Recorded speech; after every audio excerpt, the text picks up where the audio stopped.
നടുവിലെ എല്ലുകൾ നുറുങ്ങുന്ന വേദനയോടെയാണ് ഇന്നും ഉറക്കമുണർന്നത്.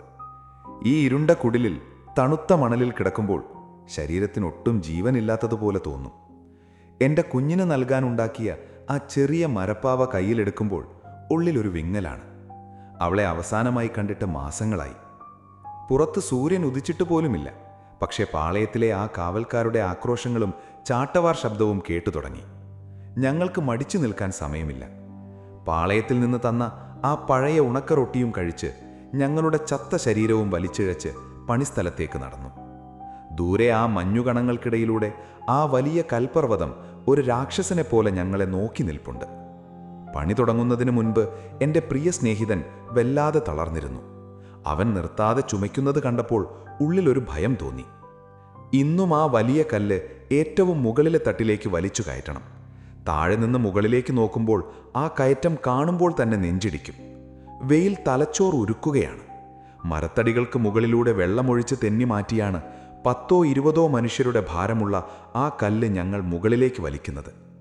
100ഓളം പേർ ചേർന്ന് ആ വടത്തിൽ ഒന്നിച്ചു പിടിക്കും. എൻ്റെ കൈകളിലെ തൊലിയൊക്കെ ഉരിഞ്ഞു തുടങ്ങിയിട്ടുണ്ട്. വലിക്കട എന്ന അവരുടെ ആക്രോശം കേൾക്കുമ്പോൾ സർവശക്തിയും എടുത്ത് ഞങ്ങൾ മുകളിലേക്ക് ആഞ്ഞു വലിക്കും. ഓരോ ചുവടും മുകളിലേക്ക് വയ്ക്കുമ്പോൾ കാലുകൾ മണലിൽ ആഴ്ന്നിറങ്ങും. ശ്വാസം തൊണ്ടയിൽ കുരുങ്ങുന്നത് പോലെ തോന്നും. പെട്ടെന്നാണ് എൻ്റെ തൊട്ടു മുന്നിൽ നിന്ന എൻ്റെ സ്നേഹിതന് കാലിടറിയത്. ചെരിഞ്ഞ കയറ്റത്തിൽ ചെളിയിൽ ചവിട്ടി അവൻ താഴേക്ക് വീണു. വടമൊന്നഴഞ്ഞതും ആ കൂറ്റൻ കല്ല് വല്ലാത്തൊരു ശബ്ദത്തോടെ താഴേക്ക് തെന്നിമാറി. എൻ്റെ നെഞ്ചിടിപ്പ് നിന്നുപോയി. പ്രാണൻ പോകുന്ന വേദനയിൽ ഞങ്ങൾ ആ കയറിൽ മുറുകെ പിടിച്ചു. കൈകളിലെ തൊലിയുരിഞ്ഞ് ചോര ഒലിച്ചിട്ടും ഞങ്ങൾ വിട്ടില്ല. പക്ഷേ അവനെ രക്ഷിക്കാൻ ഞങ്ങൾക്ക് കഴിഞ്ഞില്ല. ആ കല്ലിനടിയിൽപ്പെട്ട് എൻ്റെ കൺമുന്നിൽ വെച്ച് അവൻ്റെ ജീവൻ പിടഞ്ഞു തീർന്നു.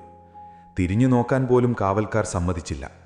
അവൻ്റെ ചോര വീണ അതേ മണലിലൂടെ കണ്ണീരോടെ ഞങ്ങൾ വീണ്ടും ആ കല്ല് മുകളിലേക്ക് വലിച്ചു. രാജാക്കന്മാർക്ക് മരിച്ചു കഴിഞ്ഞാൽ ജീവിക്കാൻ വേണ്ടി പാവപ്പെട്ട ഞങ്ങൾ ജീവനോടെ മരിക്കുകയാണ്. സന്ധ്യയായപ്പോൾ തളർന്ന കാലുകളോടെ താഴേക്ക് നടക്കുമ്പോൾ ഞാൻ ആ വലിയ കല്ലറയിലേക്ക് തിരിഞ്ഞു നോക്കി. അവിടെ എൻ്റെ സ്നേഹിതൻ്റെ ഉൾപ്പെടെ ഒരുപാട് ജീവനം കൂടിയുണ്ട്. ഇന്ന് അവൻ പോയി. നാളെ ഒരുപക്ഷെ എൻ്റെ ഊഴമായിരിക്കാം. കൈകളിലെ മുറിവുകളേക്കാൾ വലിയ വേദന നെഞ്ചിലായിരുന്നു. കിടക്കാൻ നേരത്ത് ആ ചെറിയ മരപ്പാവ നെഞ്ചോട് ചേർത്ത് വെച്ചു. എൻ്റെ കുഞ്ഞിനെ അവസാനമായി ഒരു നോക്ക് കാണാൻ കഴിഞ്ഞിരുന്നെങ്കിൽ ഈ ഇരുപ്പിൽ കണ്ണീർ മറച്ചുവെച്ച് ഞാൻ ഉറങ്ങാൻ ശ്രമിക്കട്ടെ. നാളെയും ഇതേ വെയിൽ, ഇതേ കല്ല്. സാരമില്ല, കുറച്ചു നേരമെങ്കിലും ഈ വേദനകളൊക്കെ ഒന്ന് മറക്കാമല്ലോ.